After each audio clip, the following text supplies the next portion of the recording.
Quand la mémoire implicite elle est à l'œuvre, on n'a pas l'impression que ça vient du passé. Quand j'entends un chien, j'ai peur.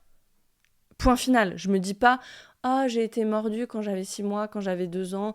Oui, peut-être les chiens sont dangereux, etc. » Non, c'est simplement j'ai peur et je change de trottoir ou je m'apprête à courir. Sans réfléchir.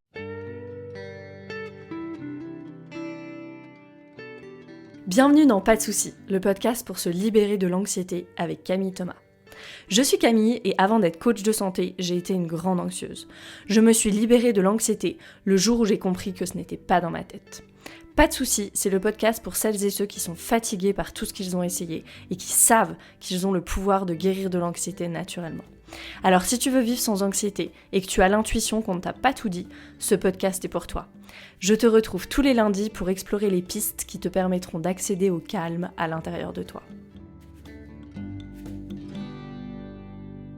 Bienvenue dans cet épisode, je suis ravie de te retrouver, je suis encore plus ravie de te retrouver puisqu'on commence une nouvelle série, c'est toujours excitant de commencer une nouvelle série et on est dans la série Conscient, Inconscient et dans cet épisode on va parler de mémoire implicite, explicite. C'était important pour moi de vous proposer cette série pour plonger plus profondément dans les mécanismes conscient, inconscient, explicite, implicite qui se jouent à l'intérieur de nous et qui sont le résultat de nos traumatismes et de nos histoires personnelles.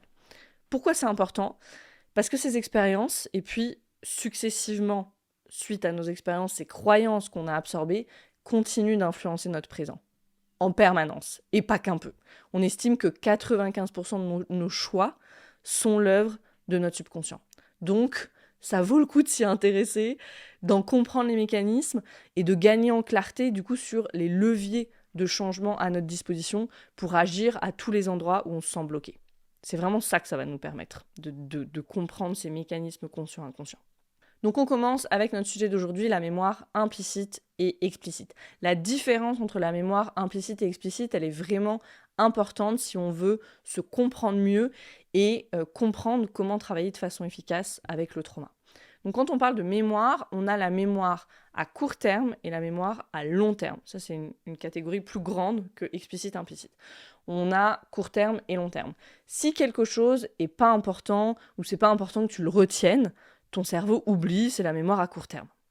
Mais si c'est quelque chose qui semble important, voilà, ou qui est souvent répété, et on va voir comment notre cerveau décide si c'est important ou pas, si c'est quelque chose qui semble important, ça va être stocké dans la mémoire à long terme. Et puis ensuite, dans la mémoire à long terme, il y a cette distinction mémoire explicite et mémoire implicite. Donc je suis comme remontée un peu dans l'organigramme de la mémoire pour donner le contexte. Ici, on est dans la mémoire à long terme, et c'est dans la mémoire à long terme qu'on a cette distinction explicite-implicite. Donc je commence avec la mémoire explicite, parce que quand on parle de se souvenir de quelque chose, je me suis remémoré quelque chose, c'est souvent ce type de mémoire-là qu'on entend. Dans la mémoire explicite, les faits, donc ce qui nous est arrivé, les faits sont stockés comme appartenant au passé. Peut-être que ça peut paraître évident, dit comme ça, mais tu vas voir que c'est une des plus grandes différences avec la mémoire implicite. Donc dans la mémoire explicite, on sait que c'est dans le passé. Exemple, dimanche dernier, je suis allée à la mer avec des amis, j'ai préparé un pique-nique, ensuite j'ai pris ma voiture pour les rejoindre, et puis le soir, j'ai repris ma voiture et je suis passée au supermarché parce que j'avais plus de papier toilette à la maison. Okay, tu racontes ça et tu sais consciemment que ça appartient au passé. La mémoire explicite, c'est le fait de se souvenir consciemment des choses. Tu te vois sur la plage, tu te vois ensuite reprendre ta voiture, te garer au supermarché, passer à la caisse avec ton rouleau de papier toilette, etc. Et ça comprend donc la mémoire explicite, les images, les sons, les odeurs, les conversations, les pensées. Tu es consciente de tout ça. La mémoire explicite, c'est aussi la connaissance, on va dire, la connaissance de faits généraux. Si je te pose la question, par exemple, dis-moi quels sont les animaux marins. Et ben, tu vas pouvoir me dire la baleine, les poissons, juste tu le sais, c'est comme 2 plus 2 font 4, c'est la mémoire explicite, ça. Ça peut être aussi des choses autobiographiques, des faits que juste tu connais parce que tu les as appris à l'école, je sais pas, le nom du président de la République ou des choses que juste tu sais, ta date de naissance par exemple. Voilà, ça c'est la mémoire explicite. C'est clair et c'est donc soit des informations qui, je sais, appartiennent au passé ou des informations générales dont juste j'ai la connaissance. La mémoire implicite, elle est différente. Elle est ressentie, vécue. C'est plus dans les sensations. On pourrait la décrire comme les choses dont on se souvient inconsciemment sans effort, la mémoire implicite. Et on pourrait dire que c'est pernicieux, peut-être presque, parce que même si elle influence la façon dont on fonctionne au quotidien, elle ne nous semble pas constituer une mémoire. La mémoire implicite, on la vit pas comme une mémoire, on la vit plus comme une identité. Elle ressemble plus à qui nous sommes. Okay, je vais expliquer. Il y a une forme de mémoire implicite qui s'appelle la mémoire procédurale, qui illustre très très bien ce mécanisme de la mémoire implicite, la façon dont elle opère. La mémoire implicite, c'est très difficile, et puis la mémoire procédurale, c'est très difficile de l'explorer de façon verbale. Elle n'est pas linguistique. Okay, par exemple, si je te demande, c'est vraiment la mémoire procédurale, si je te demande comment tu fais pour faire du vélo ou comment tu fais pour nager, tu vas me dire, je sais pas, je nage quoi. Je me mets sur mon vélo et je fais du vélo. C'est presque difficile à expliquer avec des mots. Tu pourras dire, ok, je m'équilibre et puis je pédale en même temps, ou je fais tel et tel mouvement, puis je tiens mon corps dans l'eau quand je nage. Mais vraiment, c'est dur à décrire. Ça me donne pas, si tu m'expliques ça me donne pas la totalité des informations. Pourquoi ? Parce que ces informations, elles sont ressenties, elles sont dans ton corps. Ce que tu pourrais me dire beaucoup plus facilement, par contre, c'est quand est-ce que tu as appris à nager ou à faire du vélo, la couleur de ton premier vélo, où c'était, quel âge tu avais, etc. Ça, c'est de la mémoire explicite. Mais le fait de savoir comment faire du vélo, ça a été stocké dans la mémoire implicite, comme une sensation. Il y a plein de choses qu'on retient comme ça. Des choses tristes, joyeuses, dangereuses ou sûres, et qui nous servent. Donc je vais parler rapidement de ce qui se passe en cas de charge émotionnelle positive. Finalement, comment est-ce qu'on peut utiliser la mémoire implicite à son avantage. Puis après, on parlera de ce qui se passe quand il y a un traumatisme, qui est là, voilà, une charge émotionnelle négative, quelque chose qui nous a submergé. La mémoire implicite, elle est à l'œuvre à ce moment-là aussi. Donc, en cas de charge émotionnelle positive, si tu veux te souvenir de quelque chose, ressens des émotions fortes. Tout simplement. C'est ça qui fait que c'est une expérience marquante et que ton cerveau, il le classe dans la mémoire à long terme. Je vais donner un exemple pour les entrepreneurs, par exemple. Quand tu as fait quelque chose qui te faisait peur, tu t'es dépassé. Par exemple, peut-être tu t'es mise en live sur Instagram alors que les réseaux sociaux, ça te fait peur. Tu as envoyé ton premier devis, parce qu'il y a la première personne qui a demandé tes services. Tu as fait un appel de vente. Tu as créé ton premier programme en ligne, etc. etc. Tu l'as fait, maintenant tu es soulagé, célèbre. Célèbre, mais presque de façon exagérée. Ton cerveau, il va associer le fait de se sentir bien, si tu fais ça, à cette chose.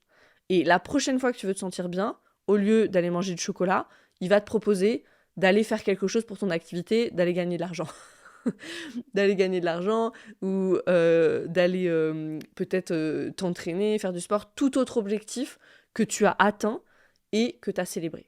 Là, j'ai donné l'exemple de l'entrepreneuriat, ça peut être dans l'activité physique, ça peut être dans n'importe quel domaine de ta vie où tu as des objectifs et tu veux relever des challenges.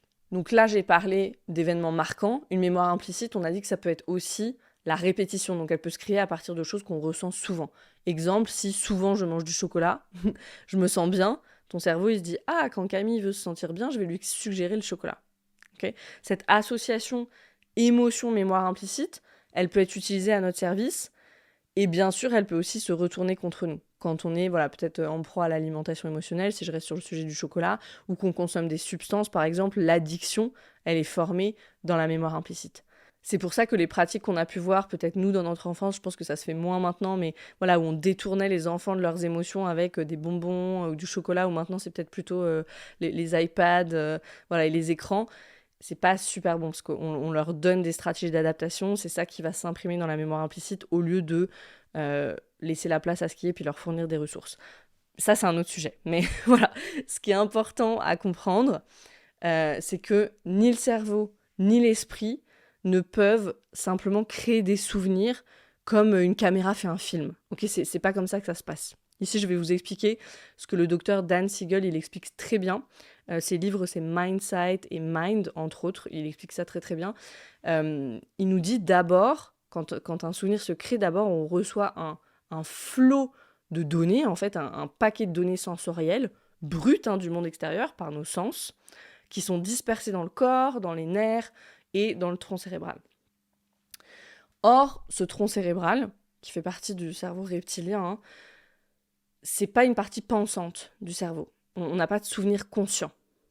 Pour que ça passe véritablement dans la mémoire permanente, que lui il appelle la mémoire donc explicite, pour que ça passe dans la mémoire explicite, Dan Siegel il nous dit qu'on a besoin d'une partie spécifique du cerveau et on a besoin de l'hippocampe, qui se trouve au-dessus du tronc cérébral. Le tronc cérébral, c'est vraiment là où la tête commence à devenir la nuque, puis un petit peu au-dessus, on a l'hippocampe. L'hippocampe, il fait partie du système limbique. L'hippocampe, il est chargé de 2 choses. Il prend toutes ces données sensorielles brutes et il en fait une image cohérente, il les intègre ensemble. Et puis deuxième chose, il tamponne, c'est vraiment ça, il met une étiquette temporelle, ok ? C'est-à-dire il transfère toutes ces données dans la mémoire permanente à long terme ou ultérieurement, quand j'en aurai besoin, elles pourront être récupérées. C'est ça qui me permet de dire ce que j'ai fait dimanche dernier ou qui était présent à mon anniversaire l'année dernière, etc. C'est parce que l'hippocampe, il a mis une étiquette temporelle sur cet événement-là et donc je sais que ça appartient au passé. C'est très clair. Ici, je simplifie, bien sûr, parce que de toute façon, on ne connaît pas encore tout le cerveau. Donc voilà, mais ça, c'est le moyen, via l'hippocampe, de faire entrer toutes ces données sensorielles brutes dans la pensée consciente, qui se produit dans le cortex préfrontal, qui est la partie cognitive la plus élevée du cerveau.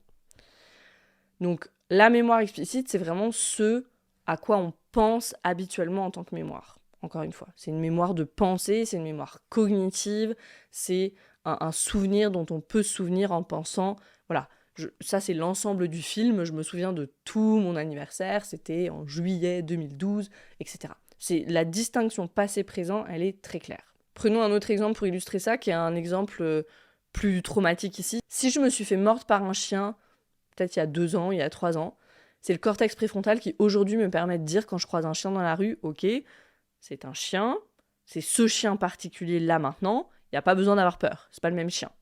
Par opposition à ce chien qui m'a mordu il y a 3 ans. C'est vraiment le cortex préfrontal qui me permet de faire la distinction entre les 2 situations, passées et présentes. Mais qu'est-ce qui se passe si l'hippocampe il n'a pas pu faire son job et que du coup, toutes ces données-là brutes que j'ai reçues, qui doivent devenir un souvenir, mais elles n'ont pas eu d'étiquette temporelle.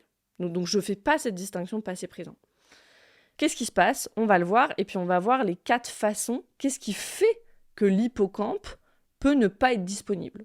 Et ça, quand l'hippocampe ne remplit pas sa mission, Dan Siegel il nous explique que c'est ces instances-là où des personnes vont avoir vécu des traumatismes, mais vont pas s'en souvenir de façon explicite. C'est pour ça qu'on voit des personnes qui ont vécu des choses, puis elles sont incapables de le raconter, par exemple.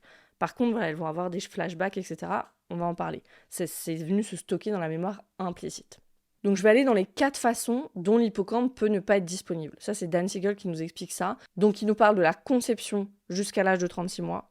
Ensuite, on a ce qui se passe au cours des 45 premiers mois de développement. Ensuite, on a, après l'âge de 3 ans, qu'est-ce qui peut faire que l'hippocampe ne remplit pas son job ? Et on va parler du phénomène de dissociation. Donc on commence par qu'est-ce qui se passe de notre conception à 36 mois. Il faut savoir que pendant cette période-là, même chez un enfant en parfaite santé et qui a un attachement super sécure, l'hippocampe ne fonctionne pas encore. Il n'a pas encore assez de myéline pour fonctionner. Tout simplement, il n'est pas fonctionnel, il n'est pas en ligne encore. Donc les événements qui se produisent dans cette période-là ne deviennent pas automatiquement des souvenirs conscients. Et ça paraît assez logique, avant 36 mois, peu de personnes ont des souvenirs conscients. Si on reprend l'exemple du chien que donne Dan Siegel, il nous dit, voilà, disons que j'ai 6 mois et que je me fais mordre la main par un chien. Et puis, peut-être j'ai 2 ans et je me fais à nouveau mordre par un chien. Donc je vais développer ce sentiment de peur quand je vois des chiens. Je vais avoir peut-être une sensation de douleur dans mon corps, je vais avoir des souvenirs, alors tout ça implicite, c'est-à-dire un sentiment de peur, une douleur dans la main, c'est des sensations, peut-être un visuel de ce à quoi ressemble un chien, peut-être le son d'un aboiement, et le sentiment que je veux me préparer à fuir, je veux courir, je veux m'en aller. Et ça, c'est vraiment typique de la mémoire implicite. Tout ce que j'ai décrit là, c'est des sensations. Et c'est ce qu'on a dit, c'est les premières choses qu'on a pour créer un souvenir, c'est ces données sensorielles brutes. Et en fait, la mémoire implicite, ça reste à l'état brut. En fait, c'est un ensemble de mémoire corporelle brute, inconsciente. Ça, c'est la mémoire implicite. Sans hippocampe qui fonctionne, les données, elles sont éparpillées dans tout le corps. Et donc là, par exemple, ces 2 incidents, d'être mordu à 6 mois et puis d'être mordu à 2 ans, ça n'a jamais été, ça va jamais être, ou ça n'a jamais été intégré dans un souvenir conscient, cohérent. Il n'y a pas eu l'étiquette temporelle dessus. Donc qu'est-ce qui se passe pour cette personne en tant qu'adulte, 20 ans plus tard, en 2024, en 2025, quand elle voit un chien? Aujourd'hui, j'entends un chien aboyer, et puis ce qui est récupéré, c'est le souvenir que j'ai du chien. Donc la récupération du souvenir, ça c'est le déclenchement de schémas neuronaux qui sont similaires, hein, pas nécessairement identiques, similaires, ça suffit. De ce qui a été encodé au moment initial de l'expérience, donc c'est la peur, on a dit, la sensation de douleur, peut-être le son et l'envie de fuir. Et ce qui est le plus important à comprendre ici, sur l'intégration des souvenirs, c'est que quand la mémoire implicite elle est à l'œuvre, on n'a pas l'impression que ça vient du passé. Quand j'entends un chien, j'ai peur. Point final. Je me dis pas « Ah, j'ai été mordu quand j'avais 6 mois, quand j'avais 2 ans. Oui, peut-être les chiens sont dangereux, etc. » Non, c'est simplement j'ai peur et je change de trottoir ou je m'apprête à courir. Sans réfléchir. Peut-être que aussi mes perceptions, elles sont modifiées, c'est-à-dire que je vois que les crocs de ce chien. Limite, je vois un loup alors que c'est un petit chien mignon, inoffensif. Mais la peur, elle détourne en fait mon système perceptif, ma perception, dans le moment. Et ça, ce phénomène-là, il s'applique à toute fonction de mémoire d'un jeune enfant, donc entre la conception et 36 mois, et pour tous les événements, que ce soit des événements agréables, que ce soit des événements effrayants, en fait, avant que l'hippocampe soit pleinement opérationnel, avant l'âge de 3 ans. Donc là, j'ai plus parlé des événements qui peuvent se produire. Maintenant, au cours, alors il nous dit même des 45 premiers mois de développement, il peut se passer tout ce qui est, développemental. L'hippocampe, lui-même, il peut être endommagé au cours de ces 45 premiers mois de développement. C'est pour ça qu'on parle de traumatisme du développement. Okay, si un nourrisson, un jeune enfant, il est soumis à des expériences effrayantes, répétées, il ne se sent pas en sécurité, peut-être qu'il y a des adultes hostiles à la maison, la neurologie du tronc cérébral, hein, encore une fois, qui est primitif, elle va être suffisamment perturbée pour nuire au développement des parties qui sont juste au-dessus, okay, donc des lobes supérieurs, qui sont des excroissances du tronc cérébral, et on a dit que c'était là qu'il y avait l'hippocampe. Okay, donc, l'hippocampe peut être endommagé par les traumatismes du développement. Donc quand est-ce qu'on parle de traumatisme du développement, de traumatisme développemental, je reprends la définition de Larry Heller dans son livre qui s'appelle « Guérir les traumatismes du développement ». Il nous dit « Généralement, dans le cas d'un traumatisme du développement, il n'y a pas d'événement traumatique unique, mais plutôt des expériences continues de négligence, d'abus et d'absence d'harmonie. » Voilà, c'est vraiment la définition du traumatisme du développement. Il nous dit aussi quand il y a menace, cette source de menace, elle est dans le système nerveux lui-même et mémorisée et encodée dans chaque cellule du corps. Donc on est bien sur de la mémoire implicite ici. Et ça va être des personnes qui sont bloquées dans ce qu'on appelle la réponse d'orientation défensive, hein, dans une grande activation, des personnes qui vont facilement se sentir tout le temps menacées et qui du coup peuvent avoir des difficultés dans leur relation aux autres, par exemple, et des difficultés dans la vie de façon générale. Et ces personnes, et c'est ça, c'est le drame de ça, elles pensent qu'elles sont comme ça. Et c'est ce qu'on disait, la mémoire implicite, on a l'impression que c'est une identité. Mais c'est pas le cas. Donc, tu comprends cette influence de la mémoire implicite, c'est vraiment comment le passé s'invite dans le présent sans qu'on n'en ait aucune idée. Voilà pourquoi je disais que si on veut mieux se comprendre, on doit être conscient de ces différents types de mémoire, justement parce que la mémoire implicite, elle n'est pas vécue comme une mémoire, mais comme qui on est, comme une identité. Donc je cite à nouveau Larry Heller ici, parce que cette menace constante, là, ça va nous permettre d'expliquer quel dommage ça a sur le cerveau. Il nous dit, quand la menace est chronique et que le danger est toujours présent et sans résolution possible, bien sûr, hein, quand on est un nourrisson, il n'y a pas de résolution possible, comme c'est le cas dans les familles abusives, tout l'organisme demeure dans une réponse d'orientation défensive et le système nerveux reste bloqué dans un état d'activation sympathique élevé et de vigilance. Dans les cas de traumatisme précoce ou sévère, lorsque les nourrissons ne peuvent ni s'enfuir ni riposter, les niveaux d'activation peuvent être si dangereusement élevés qu'ils menacent de surcharger le système nerveux, ce qui est fréquemment le cas. Bloqué dans un perpétuel et douloureux état d'activation élevé, la seule possibilité, la position de repli et de se figer, ce que les nourrissons et les petits-enfants font en se coupant eux-mêmes de leurs sensations. Et puis il nous dit, tant que la réponse d'orientation défensive n'est pas achevée et que les niveaux élevés d'activation ne sont pas déchargés du système nerveux, l'environnement continue à être ressenti comme menaçant, même quand la menace véritable a disparu. C'est pour ça que on peut voir des adultes aujourd'hui, des personnes qui se sentent menacées tout le temps, et ça peut se traduire par quoi? Des crises d'angoisse, de l'anxiété, etc. Et ça peut venir de quelque chose de très très précoce. On sait aujourd'hui que cet état d'activation avec les hormones du stress qui vont avec ont des conséquences neurophysiologiques sur certaines parties du cerveau qui sont affectées, comme, dans le mille, l'hippocampe, qui peut être gravement endommagé. Au point que, quand on a une peur irrationnelle, on peut physiquement pas penser à s'en sortir. Docteur Bessel van de Kolk, il a beaucoup travaillé sur le sujet. Et ça, c'est vraiment important, cette notion-là, parce que je vois ça souvent chez les personnes que j'accompagne. Et c'est ce que fait le trauma, et particulièrement le trauma précoce, c'est qu'il y a un truc de « je vais jamais m'en sortir ». Une forme d'impuissance. Il a dit, la seule solution pour ces nourrissons, c'est d'aller dans le figement, de se couper, parce que sinon ce serait trop intense. Et ce qui vient aussi avec ça, c'est effectivement, il n'y a pas de résolution possible. Donc c'est des personnes qui, peut-être même, vont s'engager sur le chemin de guérison, mais qui régulièrement sont complètement découragées, retournent dans cette impuissance, et je vais jamais m'en sortir, etc. Le traumatisme nous fait perdre ça, nous fait perdre que demain est un autre jour, la sensation qui est là maintenant ou l'anxiété qui est là maintenant, elle va pas durer pour toujours. Il y a comme plus de résolution possible. Parce qu'il y a eu ces temps hyper longs, tôt dans la vie, où il n'y avait pas de résolution possible. Donc j'insiste là-dessus parce que si tu te reconnais là-dedans, je veux dire aussi que ça change. Et je le vois chez les personnes que j'accompagne dans mon programme Arise, c'est vraiment quelque chose qui change quand on fait ce travail au niveau du système nerveux et qu'on lui permet de décharger le trop-plein d'activation. Et je veux terminer cette partie-là sur les 45 premiers mois de développement. Je vais citer à nouveau Larry Heller, c'est une petite digression, mais je pense que c'est hyper important. Il nous dit « Aujourd'hui, le traumatisme du développement n'étant pas un diagnostic reconnu, les enfants sont souvent faussement diagnostiqués, comme souffrant d'un trouble d'hyperactivité avec déficit de l'attention et de bipolarité. Un grand nombre d'enfants qui pourraient bénéficier d'un traitement sont oubliés, mal identifiés ou traités de façon inappropriée, et ce du fait d'un diagnostic erroné.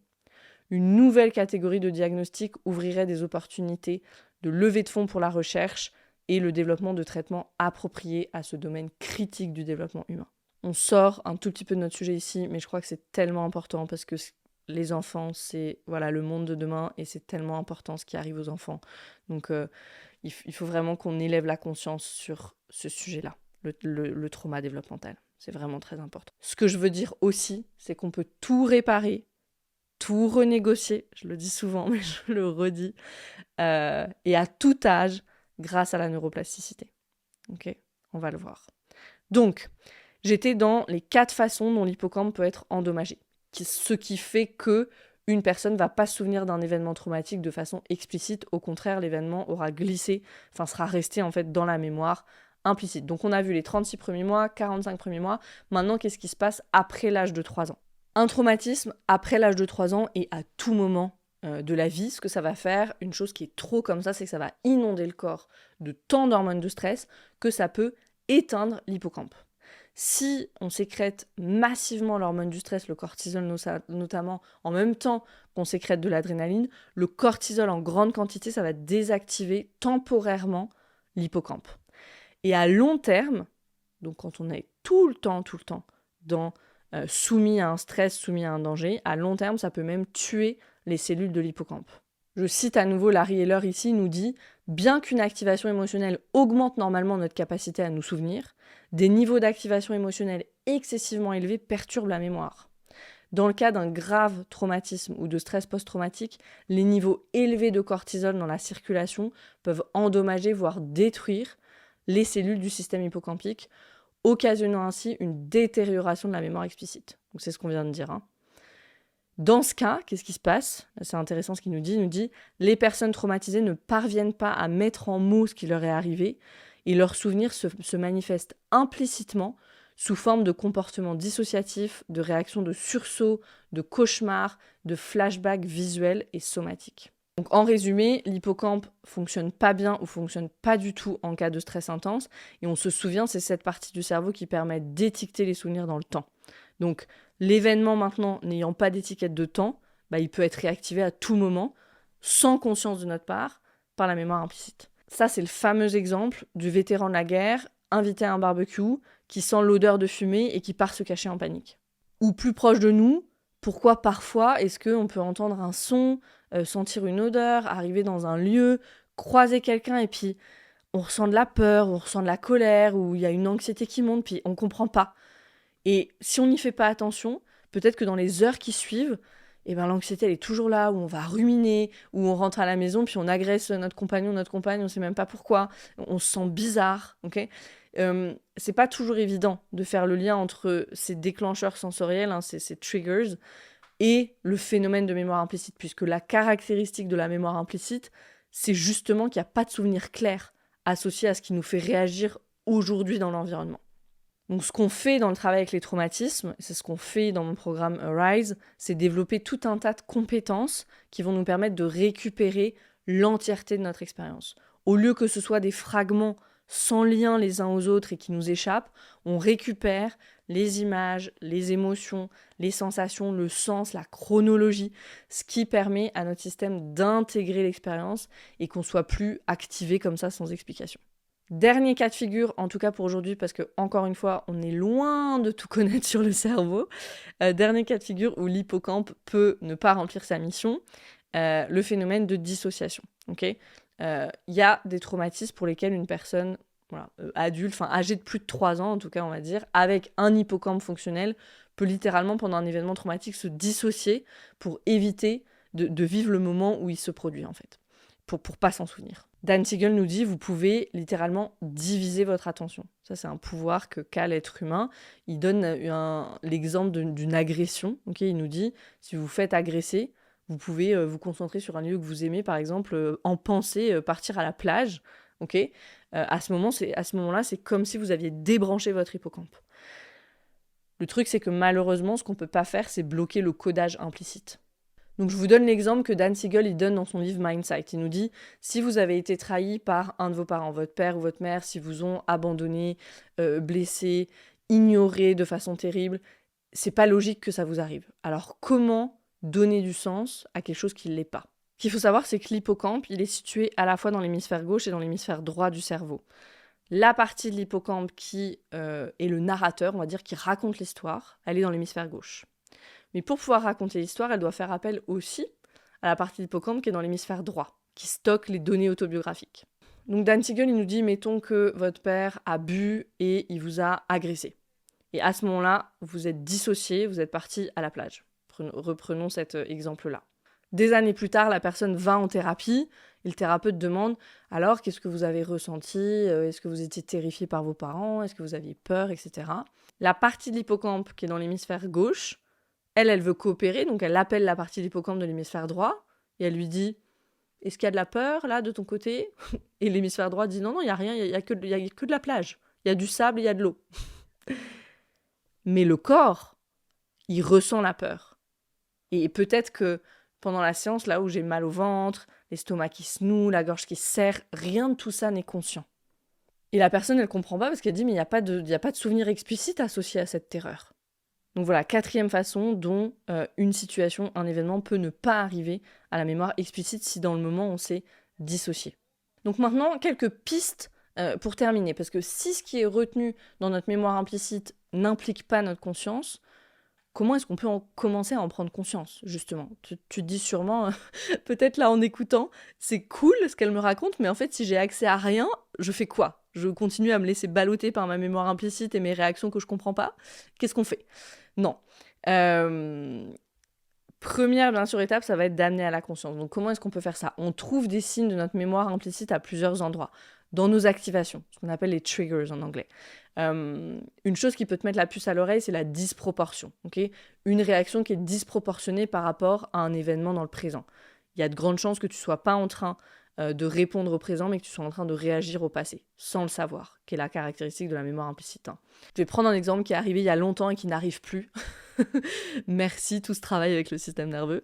Donc l'exemple, c'est le suivant. Mon compagnon va faire les courses, je lui demande de me prendre du thé vert, des myrtilles pour mon smoothie. Mon exemple des myrtilles, cet exemple-là, il est devenu un peu célèbre. Je sais que plusieurs d'entre vous m'en ont déjà parlé, parce que j'en avais parlé dans l'épisode 31, qui était aussi sur la mémoire implicite. Cet épisode-là, c'est un remake de l'épisode 31, un petit peu plus clair et structuré, et avec beaucoup plus d'éléments sur le trauma développemental. Voilà, je voulais réintégrer tous ces éléments de mémoire implicite à cette série, parce que je pense que c'est vraiment important. Donc, mon exemple des myrtilles. Donc, je lui demande de me prendre du thé vert et des myrtilles. Il va faire les courses, il pense aux choses pour lui, mais il ne ramène pas les choses que moi j'avais demandé. Et là, je me mets en colère, parce que je pourrais pas faire mon smoothie demain matin, nanana, tu penses jamais à moi. Ok. Et énorme réaction, mais vraiment énorme réaction, grosse colère, parce qu'il a oublié les myrtilles. Donc là, qu'est-ce que je peux faire? Ici, je peux me demander, ok, comment je me sens, qu'est-ce qu'il y a comme émotion, qu'est-ce qu'il y a comme sensation. J'essaie de récupérer les parties de mon expérience, ok? Comment j'interprète ça? Ok, les émotions, je suis en colère. Comment j'interprète? Je me sens abandonnée, il y a de la tristesse aussi, un peu désespérée, à vrai dire aussi. Je me sens dans l'impuissance, ok? Donc voilà, ça je peux le faire une fois que je suis revenue dans un peu plus de régulation, que j'ai retrouvé un petit peu de clarté. Et l'idée ici, c'est vraiment de me concentrer sur ce qui se passe dans le corps, au niveau des émotions, au niveau des sensations, et voir si je peux laisser un petit peu de côté l'interprétation. Parce que, voilà, bien sûr, l'interprétation, le sens que je donne à la situation aujourd'hui, ça serait il s'en fiche de moi, il me considère pas, peut-être il pense qu'à lui, il est égoïste, etc. Moi, ce que je veux faire, c'est rester avec les émotions. Donc peut-être la colère, la tristesse, le désespoir dans ce cas-là, et puis quelles sensations correspondent à ces émotions. Donc il y a 3 choses à retenir ici de cette situation-là. Entre toutes les explications possibles, j'ai créé la pire. Deuxième chose à retenir, cette explication qui est la pire, elle a rien à voir avec le présent, elle a tout à voir avec le passé. J'étais pas en train de répondre au présent, j'étais en train de réagir au passé. Et troisième chose à retenir, c'est que j'ai pas choisi ma réaction, c'était automatique. Dans ces moments-là, quand tu es activé, tu te dis pas « Ok, quelles sont les possibilités, quelles sont mes options, c'est ça ou c'est ça ?» Non, tu vas directement à la pire explication possible, c'est ton cerveau qui le fait. Pourquoi ? Parce que avec la mémoire implicite, on encode aussi des croyances qui logent bien profondément dans notre subconscient et qu'on a absorbées, souvent quand on était enfant. On va aller en profondeur dans le sujet des croyances dans les 3 prochains épisodes de la série, parce que ces croyances, elles sont nées de nos histoires personnelles, elles continuent à participer à la dérégulation, au sentiment d'absence de maîtrise de notre expérience, à nos inquiétudes, à nos interprétations erronées, et donc souvent à notre anxiété. Donc on ira en profondeur dans les croyances dans les prochains épisodes de la série. Quelque chose que tu peux faire, une pratique, c'est se demander qu'est-ce qui s'est passé, quelle était ma réaction dans le corps émotionnel, et quelle est l'interprétation. Et puis après, ça peut être de s'entraîner à écrire d'autres interprétations possibles. Ça commence déjà un peu à toucher les croyances là. Et c'est pas facile. ça peut ne pas être facile de dire, qu'est-ce qu'il y aurait pu y avoir d'autre ? Peut-être qu'aujourd'hui, il était distrait. Peut-être qu'il était préoccupé par quelque chose et puis du coup, il n'avait pas l'espace mental. Peut-être qu'il a rencontré quelqu'un au supermarché, il a parlé et puis hop, du coup, ça lui est sorti de la tête, etc., etc. Qu'est-ce qu'il y aurait comme autre possibilité ? Et puis là où on peut voir des signes de mémoire implicite aussi, c'est dans toutes nos habitudes, ce qu'on fait au quotidien, tout ce qui est complètement inconscient. Pour illustrer ça, il y a une histoire que racontait Pat Ogden, qui est vraiment intéressante. Pat Ogden, elle est thérapeute, elle a beaucoup travaillé avec le trauma. Et donc elle parlait d'un garçon qui est venu en thérapie, et puis il parle, et elle remarque qu'il finit toutes ses phrases sur une intonation d'interrogation en fait. Chaque phrase se terminait comme une question, alors que c'était une affirmation. Et donc, elle note ça et elle lui dit « Tiens, vous remarquez ça ?» Et puis elle lui dit « Voyez comment ça serait d'exagérer même un petit peu ça. » Lui, il s'en était pas du tout rendu compte. Exagérer un petit peu ça. Et donc, il le fait un peu et puis tout de suite, il fond en larmes. Et il dit « J'ai compris. J'ai compris. » Et ce qu'il voulait dire, ce garçon, à chaque fois avec cette intonation interrogative, c'était « Est-ce que vous me comprenez ? parce qu'on ne l'avait jamais compris. Ça, c'est typiquement la mémoire implicite. Il y avait cette intonation dans sa façon de parler, dans la prosodie de sa voix, dans la façon de parler, dont il n'était absolument pas conscient. Et le message sous ça, c'était « on ne me comprend pas ». Incroyable. Donc ça, dans ces instances-là, ça peut être des mouvements aussi qu'on fait sans en avoir conscience. Là, la résonance avec un thérapeute, elle est super intéressante parce qu'il y a quelqu'un qui va pouvoir nous observer et puis noter, pointer ces choses-là, on va pouvoir travailler dessus. Et une fois qu'on a commencé un petit peu ce travail de conscience, ce que je disais, c'est vraiment que tout est renégociable. On peut guérir, absolument, et on peut changer. Pourquoi ? Parce qu'aujourd'hui, on connaît le phénomène de neuroplasticité du cerveau, donc on peut changer ces automatismes de notre mémoire implicite. La neuroplasticité, c'est un phénomène dans lequel on plonge en profondeur dans mon programme Arise. C'est ce phénomène qui, à la fois, est à la base du changement et à la fois nous garde dans nos vieux schémas, dans nos vieilles habitudes.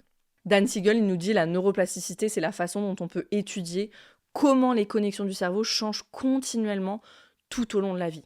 On apprend maintenant que le cerveau n'arrête pas de se développer après l'enfance ou l'adolescence, il continue de se développer vraiment tout au long de la vie. Donc le message aussi de la neuroplasticité, de ce phénomène, c'est « il n'est jamais trop tard ». Je le répète souvent, mais vraiment je veux le redire ici. Si tu penses que voilà, c'est fini pour moi, non, il n'est jamais trop tard.